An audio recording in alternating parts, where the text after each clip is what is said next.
شرع کو فضیلت حاصل ہے۔ نبی اکرم صلی اللہ علیہ وسلم کا ارشاد ہے، ابو بکر جنت میں ہیں، عمر جنت میں ہیں، عثمان جنت میں ہیں، علی جنت میں ہیں، طلحہ جنت میں ہیں، زبیر جنت میں ہیں، عبد الرحمن بن عوف جنت میں ہیں، سعد بن ابی وقاص جنت میں ہیں، ابو عبیدہ بن جراح جنت میں ہیں، سعید بن زید جنت میں ہیں۔ اس حدیث کو ترمذی اور ابن ماجہ نے سیدنا عبد الرحمن بن عوف اور سیدنا سعید بن زید کے واسطے سے روایت کیا ہے۔ سیدنا زبیر بن عوام رضی اللہ عنہ کے حالات سناتے ہیں۔ سیدنا زبیر بن عوام نبی صلی اللہ علیہ وسلم کی ہجرت مدینہ سے قریباً 28 سال پہلے مکے میں پیدا ہوئے۔ ماں باپ نے نام زبیر رکھا۔ نبی صلی اللہ علیہ وسلم نے آپ کا یہی نام پسند فرمایا۔ کنیت ابو عبداللہ تھی۔ آپ کے بڑے بیٹے کا نام عبداللہ تھا۔ آپ کا تعلق قریش کی شاخ بنو اسد سے تھا۔ قریش کی مختلف شاخیں بنو اسد سے مشورے لیا کرتی تھی۔ نبی صلی اللہ علیہ وسلم کی پہلی زوجہ محترمہ سیدہ خدیجہ بھی بنو اسد سے تھیں۔ سیدہ خدیجہ رضی اللہ عنہا سیدنا زبیر کی سگی پھوپھی تھیں۔ سیدنا زبیر کا نسب نامہ 5ویں پشت میں آپ صلی اللہ علیہ وسلم سے مل جاتا ہے۔ آپ کے والد عوام سیدہ خدیجہ کے بھائی تھے۔ انہوں نے اسلام کا زمانہ نہیں پایا اور زبیر کے بچپن ہی میں فوت ہو گئے تھے۔ آپ کی والدہ سیدہ صفیہ رسول اللہ صلی اللہ علیہ وسلم کی پھوپھی تھی۔ اس نسبت سے سیدنا زبیر نبی صلی اللہ علیہ وسلم کے پھوپھی زاد بھائی تھے۔ آپ نے نبوت کا اعلان کیا تو سیدہ صفیہ نے بہت جلد اسلام قبول کر لیا۔ بہت دانا اور بڑی بہادر خاتون تھی۔ اپنے بیٹی کی پرورش بہت اچھے انداز سے کی۔ انہیں اللہ کا ایک نڈر اور بہادر سپاہی بنایا۔ آپ ہجرت کر کے مدینے گئے تو والدہ بھی ساتھ تھی۔ غزوہ احد میں ان کے بھائی سیدنا حمزہ شہید ہو گئے تو انہیں بہت صدمہ ہوا، لیکن انہوں نے صبر سے کام لیا۔ خندق کی لڑائی میں نبی صلی اللہ علیہ وسلم نے عورتوں اور بچوں کو انصار کے قلعے میں بھیج دیا تھا تاکہ یہودی انہیں نقصان نہ پہنچا سکیں۔ ایک دن ایک یہودی مسلمانوں کی جاسوسی کرنے کے لیے قلعے کی طرف آ نکلا۔ سیدہ صفیہ نے ایک لکڑی ہاتھ میں لی، قلعے سے باہر نکلی اور اس یہودی کے سر پر اس زور سے رسید کی کہ وہ وہیں ڈھیر ہو گیا۔ ہجرت کے 11ویں سال نبی صلی اللہ علیہ وسلم نے ان کے سامنے وفات پائی۔ یہ ان کی زندگی کا سب سے بڑا صدمہ تھا۔ انہوں نے سیدنا عمر فاروق کے زمانہ خلافت میں وفات پائی۔ اس وقت ان کی عمر 73 سال تھی۔ سیدنا زبیر بن عوام اور ان کی والدہ سیدہ صفیہ ابتدائی چند ماہ کے اندر ایمان لانے والوں میں شامل ہے۔ آپ کی عمر اس وقت صرف 15 سال تھی۔ اسلام لانے سے پہلے بھی انہیں اپنے ماموزاد بھائی محمد صلی اللہ علیہ وسلم سے بہت محبت تھی۔ اسلام لانے پر تو رسول اللہ صلی اللہ علیہ وسلم سے آپ کی محبت اس قدر بڑھ گئی کہ نبی صلی اللہ علیہ وسلم پر ہر وقت اپنی جان نچھاور کرنے کے لیے تیار رہتے تھے۔ ایک دن مکے میں یہ خبر مشہور ہو گئی کہ مکے کے کافروں نے رسول اللہ صلی اللہ علیہ وسلم کو گرفتار کر لیا ہے یا شاید شہید کر دیا ہے۔ یہ خبر سنتے ہی سیدنا زبیر تڑپ کر اٹھے، ننگی تلوار ہاتھ میں لی اور بھاگ کر نبی صلی اللہ علیہ وسلم کے گھر پہنچ گئے۔ وہاں نبی صلی اللہ علیہ وسلم خیر و عافیت کے ساتھ تشریف فرما تھے۔ یہ دیکھ کر اطمینان کا سانس لیا۔ نبی صلی اللہ علیہ وسلم نے ان سے دریافت فرمایا، خیر تو ہے، یہ ننگی تلوار کس لیے ہاتھ میں پکڑ رکھی ہے؟ انہوں نے عرض کیا کہ میرے ماں باپ آپ پر قربان ہوں، میں نے سنا تھا کہ دشمنوں نے نبی صلی اللہ علیہ وسلم کو گرفتار کر لیا ہے یا شاید نبی صلی اللہ علیہ وسلم کو شہید کر دیا گیا ہے۔ ان کی یہ بات سن کر نبی صلی اللہ علیہ وسلم نے فرمایا، اگر ایسا ہوتا تو تم کیا کرتے؟ اس پر سیدنا زبیر نے عرض کیا، اے اللہ کے رسول، اللہ کی قسم میں ان سے لڑتا، اس قدر لڑتا کہ شہید ہو جاتا۔ یہ سن کر نبی صلی اللہ علیہ وسلم بہت خوش ہوئے اور انہیں دعا دی۔ یہ پہلی تلوار تھی جو اللہ کے راستے میں اور اللہ کے نبی کی حمایت میں بلند ہوئی تھی، اور اسے بلند کرنے کا شرف نوجوان زبیر کو حاصل ہوا۔ جب تک سیدنا زبیر اسلام نہیں لائے تھے، اس وقت تک ان کا چچا نوفل بن خویلد ان پر بہت مہربان رہا، لیکن ادھر آپ نے اسلام قبول کیا، ادھر اس نے آپ پر ظلم شروع کر دیا۔ وہ آپ کو چٹائی میں لپیٹ دیتا اور آگ سلگا کر اس کی دھونی دیتا، پھر ان سے کہتا اپنے باپ دادا کے مذہب کی طرف پلٹ آ، نیا دین چھوڑ دے۔ سیدنا زبیر ہر بار یہی جواب دیتے، ہرگز نہیں، یہ نہیں ہو سکتا۔ چچا کے علاوہ مکے کے دوسرے کافر بھی ان سے اچھا سلوک نہیں کرتے تھے۔ اس طرح انہوں نے کئی سال تک دین کے لیے سختیاں برداشت کی، یہاں تک کہ آپ نے سب سے پہلے حبشہ کی طرف ہجرت کرنے والوں کا ساتھ دیا۔ درمیان سے یہ مسلمان حبشہ سے واپس بھی آئے اور پھر حبشہ چلے گئے۔ اس مرتبہ 100 سے زیادہ مسلمان مرد اور عورتیں حبشہ چلے گئے۔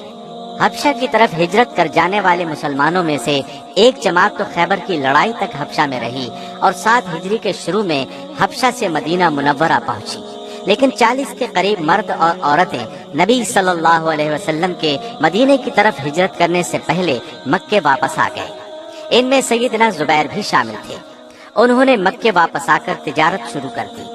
اسی زمانے میں ان کی شادی سیدنا ابو بکر کی بڑی بیٹی سیدہ اسما سے ہو گئی۔ آپ نبی صلی اللہ علیہ وسلم سے پہلے مکہ نہ چھوڑ سکے۔ اس کی وجہ یہ تھی کہ ان دنوں ایک تجارتی قافلے کے ہمراہ شام گئے ہوئے تھے۔ شام سے واپس لوٹے تو رسول اللہ صلی اللہ علیہ وسلم سیدنا ابو بکر کے ساتھ مدینے جا چکے تھے۔ راستے میں ایک مقام پر ان کی ملاقات سیدنا زبیر سے ہوئی۔ سیدنا زبیر نے سفید کپڑے نبی صلی اللہ علیہ وسلم کو پیش کیے۔ پھر نبی صلی اللہ علیہ وسلم سے رخصت ہو کر زبیر مکے پہنچے اور اپنی والدہ سیدہ صفیہ کے ہمراہ مدینے کی طرف ہجرت کی۔ یہ آپ کی تیسری ہجرت تھی۔ اس وقت آپ کی عمر 28 سال تھی۔ بھائی چارے کے موقع پر رسول اللہ صلی اللہ علیہ وسلم نے سیدنا سلمہ بن سلامہ انصاری کو آپ کا بھائی بنایا۔ یہ بھی بہت اونچے درجے کے صحابی تھے۔ مدینے میں آنے کے کئی ماہ بعد تک کسی مہاجر کے ہاں کوئی اولاد نہ ہوئی۔ اس پر یہودیوں نے یہ خبر اڑا دی کہ ہم نے مسلمانوں پر جادو کر دیا ہے، اس لیے ان میں سے کسی کے ہاں اولاد نہیں ہو رہی۔ ہجرت کے پہلے سال کے آخر میں اللہ تعالیٰ نے سیدنا زبیر کو ایک چاند سا بیٹا عطا کیا۔ مدینے میں یہ خبر پھیلی تو سب مسلمانوں نے جمع ہو کر خوشی ظاہر کرنے کے لیے تکبیر کے نعرے لگائے۔ مدینے کے پہاڑ ان کے نعروں سے گونج اٹھے۔ یہودیوں کے منہ لٹک گئے۔ سیدہ اسما بچے کو نبی صلی اللہ علیہ وسلم کی خدمت میں لائیں۔ نبی صلی اللہ علیہ وسلم نے ایک کھجور منگوائی، اس کو چبا کر بچے کے منہ میں ڈالی، بچے کے لیے دعا کی۔ اس بچے کا نام عبداللہ رکھا گیا۔ بڑے ہونے پر انہوں نے تاریخ میں بڑا نام پایا۔ سیدنا زبیر شروع سے آخر تک تمام غزوات میں نبی صلی اللہ علیہ وسلم کے ساتھ رہے۔ بدر کی لڑائی پیش آئی، آپ نے اس روز سر پر زرد امامہ باندھ رکھا تھا۔ اس شان سے لڑے کہ جدھر کا رخ کیا دشمن کی صفیں الٹ دی۔ ایسے میں کافروں میں سے ایک بڑے پہلوان نے ایک ٹیلے پر چڑھ کر پکارا، کوئی ہے جو میرے مقابلے میں آئے؟ اس وقت سیدنا زبیر نبی صلی اللہ علیہ وسلم کے نزدیک ہی موجود تھے۔ نبی صلی اللہ علیہ وسلم نے ان سے مخاطب ہو کر فرمایا، اے صفیہ کے بیٹے، اس کافر کے مقابلے پر جاؤ۔ سیدنا زبیر حکم ملتے ہی اس کی طرف جھپٹے، ادھر وہ بڑھا، دونوں گتھم گتھا ہو گئے۔ دونوں بڑے طاقتور تھے، ایک دوسرے کو نیچے گرانے کی کوشش کر رہے تھے۔ جلد ہی دونوں ٹیلے سے نیچے گر پڑے۔ اب کافر نیچے تھا، یہ اس کے اوپر۔ بجلی کی سی تیزی سے تلوار اس کی گردن پر ماری۔ کافر اپنے خون میں نہا گیا۔ اس کے جہنم رسید ہونے پر کافروں کی طرف سے ایک اور نامی گرامی بہادر عبیدہ بن سعید آپ کے مقابلے پر آیا۔ اس نے سر سے پیر تک زرہ پہن رکھی تھی، صرف اس کی آنکھیں نظر آ رہی تھی۔ اس کا دعویٰ تھا کہ اس کا مقابلہ کرنے والا اس کے ہاتھ سے بچ نہیں سکتا۔ سیدنا زبیر نے تاک کر برچھی اس کی آنکھ میں ماری، وہ فوراً زمین پر گرا اور تڑپ تڑپ کر مر گیا۔ آپ نے اپنی برچھی کو اس کی لاش پر پاؤں رکھ کر نکالا۔ لڑائی کے بعد نبی صلی اللہ علیہ وسلم نے یہ برچھی سیدنا زبیر سے مانگ لی۔ نبی صلی اللہ علیہ وسلم کے بعد یہ برچھی سیدنا ابو بکر صدیق کے پاس رہی، ان کے بعد سیدنا عمر فاروق اور پھر سیدنا عثمان کے پاس رہی۔ آخر میں یہ آپ کے بیٹے سیدنا عبداللہ کے پاس پہنچ گئی۔ بدر کی لڑائی میں آپ نے جو تلوار استعمال کی وہ بھی برچی کی طرح اہمیت اختیار کر گئی۔ اس تلوار پر چاندی کا کام کیا گیا تھا۔ لڑائی کے دوران میں اس پر دندانے پڑ گئے تھے۔ یہ تلوار زبیر کے خاندان میں مدتوں محفوظ رہی۔ اس لڑائی میں آپ کے کندھے پر گہرا زخم آیا۔ اس کے ٹھیک ہونے پر وہاں ایک گڑھا سا بن گیا۔ ان کے بیٹے عروہ بچپن میں اس گڑھے میں انگلیاں ڈال کر کھیلا کرتے تھے۔ احد کی لڑائی میں سیدنا زبیر نے کافروں کے ایک نامی بہادر کلاب بن طلحہ کو قتل کیا۔ اس کے بعد دوسرے مسلمانوں سے مل کر ایسی بہادری سے لڑے کہ کافروں کا منہ پھر گیا۔ پھر جب تیر اندازوں کی غلطی سے کافروں نے ایک بار پھر اچانک حملہ کیا تو مسلمانوں کے پاؤں اکھڑ گئے۔ اس وقت جو جانثار جم کر کھڑے رہے ان میں زبیر بن عوام بھی تھے۔ ہجرت کے 5ویں سال خندق کی لڑائی پیش آئی۔ کافروں کا ایک نامی پہلوان خندق عبور کرنے میں کامیاب ہو گیا۔ اس نے مسلمانوں کو للکارا، کسی میں ہمت ہے تو میرے مقابلے پر آئے۔ سیدنا زبیر نے اس کی پکار سنی تو فوراً آگے بڑھے۔ تلوار کا ایک بھرپور وار اس پر کیا، وہ 2 ٹکڑے ہو کر زمین پر گر پڑا۔ اسی زمانے میں مدینے میں آباد یہودیوں کے ایک قبیلے بنو قریظہ نے غداری پر کمر باندھی۔ اس قبیلے کا مسلمانوں سے معاہدہ تھا کہ مدینے پر کسی دشمن نے حملہ کیا تو وہ مسلمانوں کے ساتھ مل کر اس کا مقابلہ کریں گے، لیکن جب دشمنوں نے حملہ کیا تو بنو قریظہ ان کے ساتھ مل گئے۔ نبی صلی اللہ علیہ وسلم کو ان کی غداری کی اطلاعات ملی تو انہوں نے فرمایا، بنو قریظہ کے ارادوں کے بارے میں کون صحیح خبر لائے گا؟ نبی صلی اللہ علیہ وسلم نے یہ سوال 3 بار پوچھا۔ ہر بار سیدنا زبیر نے اٹھ کر پرجوش انداز میں کہا، اے اللہ کے رسول، میں جاتا ہوں۔ اس وقت بنو قریظہ شرارت پر تلے ہوئے تھے۔ ان کے محلے میں جا کر ان کی ٹوہ لینا بہت خطرناک تھا۔ اس کام میں جان جانے کا خطرہ تھا، لیکن سیدنا زبیر نے جس جوش اور جذبے کے ساتھ خود کو پیش کیا، اس سے نبی صلی اللہ علیہ وسلم بہت خوش ہوئے اور انہوں نے فرمایا، ہر نبی کا ایک حواری ہوتا ہے، میرا حواری زبیر ہے۔ اس کے بعد سیدنا زبیر گھوڑے پر بیٹھ کر 2 یا 3 بار بنو قریظہ کی طرف گئے اور ان کے بارے میں کافی معلومات حاصل کر کے آپ صلی اللہ علیہ وسلم کو پہنچائیں۔ اس پر نبی صلی اللہ علیہ وسلم نے فرمایا، میرے ماں باپ تجھ پر قربان ہوں۔ اہل سیر کا بیان ہے کہ نبی صلی اللہ علیہ وسلم نے یہ الفاظ سیدنا زبیر بن عوام اور سیدنا سعد بن ابی وقاص کے سوا کسی اور کے لیے نہیں کہے۔ چنانچہ نبی صلی اللہ علیہ وسلم نے بنو قریظہ کو سزا دینے کا ارادہ فرمایا۔ اپنے جانثاروں کو ساتھ لے کر ان کا محاصرہ کیا۔ 15 دن کے محاصرے کے بعد انہوں نے ہتھیار ڈال دیے۔ ان میں سے لڑنے والے مردوں کو قتل کرایا گیا۔ جن یہودیوں کو موت کی سزا سنائی گئی، ان یہودیوں کو حضرت علی اور سیدنا زبیر نے قتل کیا۔ ہجرت کے 6 سال صلح حدیبیہ ہوئی۔ اس سے پہلے بیعت رضوان ہوئی۔ 1400 صحابہ نے نبی صلی اللہ علیہ وسلم کے ہاتھ پر بیعت کی کہ عثمان کے خون کا بدلہ لیں گے۔ سیدنا زبیر بھی اس بیعت میں شریک ہوئے۔ بیعت رضوان کے بعد آپ خیبر کی لڑائی میں بھی شریک ہوئے۔ یہ لڑائی ہجرت کے 7ویں سال ہوئی۔ اس لڑائی میں مدینے سے کچھ نیک بیویاں بھی اس خیال سے آ گئی تھیں کہ مجاہدین کے لیے کھانا پکائیں گی، زخمیوں کی مرہم پٹی کریں گی۔ ان میں سیدنا زبیر کی والدہ سیدہ صفیہ بھی شامل تھیں۔ خیبر کا معرکہ شروع ہوا۔ سب سے آخر میں قموس کے قلعے پر حملہ کیا گیا۔ اس قلعے کا حاکم مرہب تھا۔ وہ یہودیوں کا نامی گرامی بہادر تھا۔ وہ جوشیل اشعار پڑھتا ہوا قلعے سے نکلا۔ سیدنا علی رضی اللہ عنہ اس کے مقابلے پر آئے۔ انہوں نے آنن فانن اس سے موت کے گھاٹ اتار دیا۔ اب اس کا بھائی غضبناک ہو کر میدان میں نکلا۔ اس کا نام یاسر تھا۔ اس کا ڈیل ڈول بہت زیادہ تھا۔ اس کا مقابلہ کرنے کے لیے ادھر سے سیدنا زبیر نکلے۔ یہ یاسر کے مقابلے میں بہت کمزور نظر آئے۔ آپ کی والدہ صفیہ یہ فرق محسوس کر کے پریشان ہو گئیں اور بولیں، اے اللہ کے رسول صلی اللہ علیہ وسلم، آج میرے جگر کا ٹکڑا مارا جائے گا۔ اس پر نبی صلی اللہ علیہ وسلم نے فرمایا، نہیں، انشاءاللہ وہ دشمن کو مار ڈالے گا۔ چنانچہ تھوڑی دیر کی لڑائی کے بعد سیدنا زبیر نے یاسر کو قتل کر دیا۔ اس کے بعد قلعے پر مسلمانوں کا قبضہ ہو گیا۔ فتح مکہ کے موقع پر نبی صلی اللہ علیہ وسلم نے سیدنا زبیر کو ایک دستے کا علم بردار بنایا اور اپنا خاص جھنڈا انہیں عنایت فرمایا۔ مکے میں داخلے کے وقت یہ جھنڈا اٹھائے ہوئے تھے۔ مکے کی فتح کے بعد جب ہر طرف امن ہو گیا تو سیدنا زبیر اور سیدنا مقداد اپنے اپنے گھوڑوں پر سوار نبی صلی اللہ علیہ وسلم کی خدمت میں حاضر ہوئے۔ اس موقع پر انہیں یہ عزت ملی کہ نبی صلی اللہ علیہ وسلم نے اٹھ کر ان کے چہروں سے گرد صاف کی۔ حنین کی لڑائی میں بھی آپ شریک ہوئے اور نہایت بہادری سے لڑے۔ ایک موقع پر بہت سے کافر اچانک چٹان کے پیچھے سے نکل کر ان پر ٹوٹ پڑے۔ آپ نے تنے تنہا ان سے مردانہ وار مقابلہ کیا اور جلد ہی انہیں بھاگنے پر مجبور کر دیا۔ حنین کے بعد نبی صلی اللہ علیہ وسلم نے طائف کا محاصرہ کر لیا۔ یہ محاصرہ تقریباً 3 ماہ جاری رہا۔ سیدنا زبیر برابر اس دوران میں نبی صلی اللہ علیہ وسلم کے ساتھ رہے۔ تبوک کی مہم میں بھی آپ ساتھ تھے۔ ہجرت کے 10ویں سال آپ حج کے لیے مکہ تشریف لے گئے۔ سیدنا زبیر سمیت 1 لاکھ سے زائد مسلمان آپ کے ساتھ تھے۔ اس حج کے جلد ہی بعد آپ اس دنیا سے رخصت ہو گئے۔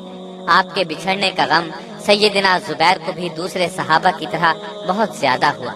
یہ ان کی زندگی کا سب سے بڑا صدمہ تھا۔ اس کے بعد دنیا کے کاموں میں ان کی دلچسپی بہت کم ہو گئی۔ ابو بکر صدیق کی خلافت کا زمانہ آپ نے خاموشی سے گھر بیٹھ کر گزارا۔ پھر سیدنا عمر فاروق کی خلافت میں ان سے اجازت لے کر اپنے بڑے بیٹے عبداللہ کے ساتھ شام کے محاذ پر چلے گئے۔ اسلامی لشکر میں شامل ہو کر جہاد کرتے رہے۔ رومیوں کے خلاف سب سے بڑی لڑائی یرموک کی تھی۔ اس جنگ میں رومی عیسائیوں کی تعداد قریباً 3 لاکھ تھی، جبکہ مسلمان قریباً 40,000 تھے۔ مقابلہ سخت تھا۔ اس جنگ میں سیدنا زبیر نے شاندار کارنامے انجام دیے۔ لڑائی کے دوران ایک موقع پر کچھ ساتھیوں نے کہا، اے ابو عبداللہ، اگر آپ دشمنوں کی صفیں توڑ کر ان کے درمیان سے آگے نکل جائیں تو ہم بھی آپ کا ساتھ دیں گے۔ آپ نے فرمایا، تم میرا ساتھ نہیں دے سکو گے۔ ساتھیوں نے کہا، ہم آپ کے پیچھے رہیں گے۔ اب سیدنا زبیر نے رومیوں پر اس زور کا حملہ کیا کہ صفوں کو چیر کر آگے نکل گئے۔ کوشش کے باوجود کوئی ان کا ساتھ نہ دے سکا۔ جب یہ واپس آنے لگے تو رومیوں کے ایک گروہ نے انہیں گھیر لیا۔ انہوں نے ڈٹ کر ان کا مقابلہ کیا۔ اس مقابلے میں انہیں کندھے پر زخم آئے، پھر بھی ان کے گھیرے سے نکل آئے۔ یہ زخم اتنے گہرے تھے کہ ٹھیک ہو جانے کے بعد گڑھے رہ گئے۔ ایسا ہی ایک زخم انہیں بدر کی لڑائی میں لگا تھا۔ آپ کے بیٹے عروہ بچپن میں ان میں انگلیاں ڈال کر کھیلا کرتے تھے۔ شام کے محاذ پر سیدنا عمرو بن عاص موجود تھے۔ انہوں نے مصر پر چڑھائی کی، چھوٹے چھوٹے شہر فتح کیے۔ ایک قلعہ قصر شمع رہ گیا، وہ بہت مضبوط تھا۔ اس میں مصریوں کی فوج بھی بہت تھی، جبکہ عمرو بن عاص کے پاس فوج بہت کم تھی۔ انہوں نے امیر المومنین سیدنا عمر فاروق رضی اللہ عنہ سے مدد مانگی۔ آپ نے 4000 فوج 4 سالاروں کے ساتھ روانہ کی۔ سالاروں کے نام یہ تھے: سیدنا زبیر، سیدنا عبادہ بن صامت، سیدنا مقداد بن اسود، سیدنا مسلمہ بن مخلد۔ آپ نے عمرو بن عاص کو یہ خط بھی لکھا: ان سالاروں میں سے ہر سالار 1000 سوار کے برابر ہے، اس لیے اس فوج کو 8000 سمجھنا۔ جب یہ فوج عمرو بن عاص کے پاس پہنچی تو انہوں نے سیدنا زبیر کو سپہ سالار بنا لیا، کیونکہ وہ دینی مرتبے کے لحاظ سے سب سے بڑے تھے اور جنگ کے میدان میں بھی اپنا لوہا کئی بار منوا چکے تھے۔ انہوں نے گھوڑے پر سوار ہو کر قلعے کے چاروں طرف چکر لگایا۔ جہاں جہاں مناسب سمجھا مناسب تعداد میں سوار اور پیدل فوج کے دستے بٹھا دیے۔ ساتھ ہی منجنیقوں یعنی پتھر پھینکنے والی مشینوں کے ذریعے سے قلعے پر پتھر برسانے شروع کر دیے، مگر قلعہ پھر بھی فتح نہ ہوا۔ آخر ایک دن آپ کو بہت جوش آیا۔ آپ نے بلند آواز میں کہا، آج میں مسلمانوں پر اپنی جان قربان کرتا ہوں۔ یہ کہہ کر ننگی تلوار ہاتھ میں لی اور سیڑھی لگا کر فصیل پر چڑھ گئے۔ چند اور مجاہدین نے بھی ان کا ساتھ دیا۔ فصیل کے اوپر پہنچ کر سب نے مل کر تکبیر کے نعرے بلند کیے۔ یہ نعرے سن کر قلعے کے باہر موجود لشکر نے اس قدر بلند آواز میں اللہ اکبر کا نعرہ لگایا کہ زمین ہل گئی۔ مصریوں نے سمجھا سارا اسلامی لشکر قلعے میں گھس آیا۔ ان کے ہاتھ پاؤں پھول گئے، وہ بھاگنے کا راستہ تلاش کرنے لگے۔ اتنے میں سیدنا زبیر نے فصیل سے نیچے اتر کر قلعے کا دروازہ کھول دیا۔ پوری اسلامی فوج قلعے میں داخل ہو گئی۔ اب تو مصریوں کی ہمت بالکل جواب دے گئی۔ ہتھیار پھینک دیے اور صلح کی درخواست کی۔ سیدنا عمرو بن عاص نے یہ درخواست منظور کر لی اور عیسائیوں کو امان دے کر قلعے پر قبضہ کر لیا۔ بعد میں اس قلعے کے قریب ایک بڑا شہر آباد کیا، وہ فسطاط کے نام سے مشہور ہوا۔ اس کے بعد اسکندریہ فتح ہوا، اس میں بھی سیدنا زبیر نے حصہ لیا۔ 27 ذی الحج کو سیدنا عمر پر قاتلانہ حملہ ہوا۔ جب آپ کو اپنے بچنے کی امید نہ رہی تو آپ نے اپنے بعد بننے والے خلیفہ کے بارے میں یہ وصیت فرمائی: میں علی، عثمان، طلحہ، زبیر، عبد الرحمن بن عوف اور سیدنا سعد بن ابی وقاص رضی اللہ عنہم سے بڑھ کر خلافت کا کسی کو حقدار نہیں سمجھتا۔ رسول اللہ اپنی وفات تک ان سے خوش رہے۔ ان میں سے کسی ایک کو خلیفہ چن لیا جائے اور اس کی بات سنی جائے، اطاعت کی جائے۔ ان میں سے سیدنا زبیر نے اپنی خلافت کا حق چھوڑ دیا اور فرمایا: میں یہ حق علی کے لیے چھوڑتا ہوں۔ اس طرح سیدنا طلحہ نے اپنا حق عثمان کے لیے چھوڑ دیا۔ سیدنا سعد بن ابی وقاص نے اپنا حق سیدنا عبد الرحمن بن عوف کے لیے چھوڑ دیا۔ گویا اب خلافت کے لیے یہ 3 صحابہ رہ گئے: عثمان، علی اور عبد الرحمن بن عوف۔ ان میں سے بھی سیدنا عبد الرحمن بن عوف نے اپنا حق واپس لے لیا۔ یہ کہا کہ خلافت کے لیے میرے نام کو زیر غور نہ رکھا جائے، علی اور عثمان میں سے کسی ایک کو خلیفہ چن لیا جائے۔ ان بزرگوں نے فیصلے کا اختیار سیدنا عبد الرحمن بن عوف کو سونپ دیا۔ انہوں نے سیدنا عثمان کو خلیفہ بنانے کا اعلان کر دیا۔ وہاں موجود سبھی لوگوں نے سیدنا عثمان کی بیعت کر لی۔ آپ کے زمانے میں سیدنا زبیر نے پوری مدت خاموشی سے بسر کی۔ ایک بار سیدنا عثمان بیمار ہوئے تو اپنا قائم مقام زبیر کو مقرر کیا۔ امیر حج بھی انہیں بنایا اور فرمایا: بے شک تم لوگوں میں زبیر بہتر ہیں اور رسول اللہ کو تم سے زیادہ محبوب تھے۔ 35 ہجری میں باغیوں نے سیدنا عثمان کو شہید کر دیا تو زبیر کو بہت صدمہ ہوا۔ آپ نے چند مسلمانوں کے ساتھ رات کی تاریکی میں سیدنا عثمان کا جنازہ اٹھایا۔ آپ ہی نے نماز جنازہ پڑھائی۔ اس کے بعد سیدنا علی خلیفہ بنے۔ اس موقع پر یہ مسئلہ پیدا ہو گیا کہ سیدنا عثمان کے قاتلوں کی گرفتاری اور انہیں سزا دینے کا مطالبہ زور پکڑ گیا۔ اس زمانے میں امت کی ماں سیدہ عائشہ حج کے لیے مکے تشریف لے گئی تھی۔ حج سے فارغ ہو کر آپ مدینے کی طرف روانہ ہوئی تھی کہ خبر ملی کہ عثمان شہید کر دیے گئے، علی خلیفہ بن گئے ہیں۔ لوگوں نے ان کے ہاتھ پر بیعت کر لی ہے، لیکن مدینے میں ابھی تک فتنہ اور فساد پھیلا ہوا ہے۔ یہ خبریں سن کر وہ واپس مکے چلی گئیں۔ اتنے میں سیدنا زبیر اور سیدنا طلحہ ان کے پاس پہنچ گئے۔ انہوں نے بھی مدینے کے پریشان کن حالات بیان کیے۔ مکے کے لوگوں کو بھی یہ تمام حالات سنائے گئے۔ آخر ام المؤمنین عائشہ صدیقہ نے فرمایا: عثمان کے خون کا بدلہ لینے اور فتنہ فساد دور کرنے کے لیے تیار ہو جاؤ۔ سیدنا زبیر اور سیدنا طلحہ بھی ان کے ساتھ چلے۔ سیدنا علی کو ان کے آنے کی اطلاع ملی تو آپ اپنا لشکر لے کر چلے۔ دونوں لشکر بصرہ کے مقام پر آمنے سامنے آ گئے۔ صلح کی کوشش شروع ہوئی۔ عائشہ صدیقہ نے عثمان کے خون کا بدلہ لینے کا مطالبہ کیا، فتنہ بپا کرنے والوں کی گرفتاری کا مطالبہ کیا۔ سیدنا علی نے اپنی مجبوری بیان فرمائی۔ ابھی صلح کی بات چیت ہو رہی تھی کہ فسادیوں نے رات کی تاریکی میں دونوں طرف سے تیر چلا دیے۔ اس طرح جنگ بغیر کسی ارادے کے چھڑ گئی۔ ابھی لڑائی شروع نہیں ہوئی تھی کہ سیدنا علی اپنے گھوڑے پر سوار ہو کر آگے آئے اور بلند آواز میں فرمایا: اے زبیر، کیا آپ کو وہ دن یاد ہے جب ہم دونوں ہاتھ میں ہاتھ ڈالے رسول اللہ کے سامنے سے گزرے تھے تو آپ صلی اللہ علیہ وسلم نے تم سے پوچھا تھا کیا تم علی کو دوست رکھتے ہو؟ تم نے کہا تھا ہاں، تو آپ نے فرمایا تھا ایک دن تم علی سے ناحق لڑو گے۔ یہ سن کر سیدنا زبیر نے فرمایا: ہاں مجھے یاد آ گیا ہے۔ سیدنا علی اتنا فرما کر لشکر میں واپس چلے گئے، لیکن زبیر رضی اللہ عنہ میں فوری طور پر تبدیلی آ گئی۔ اسی وقت لڑائی کا میدان چھوڑ کر شہر بصرہ کی طرف چل دیے۔ ان کا خیال تھا بصرہ سے اپنا سامان لے کر واپس مدینے چلے جائیں۔ ایک شریر شخص عمرو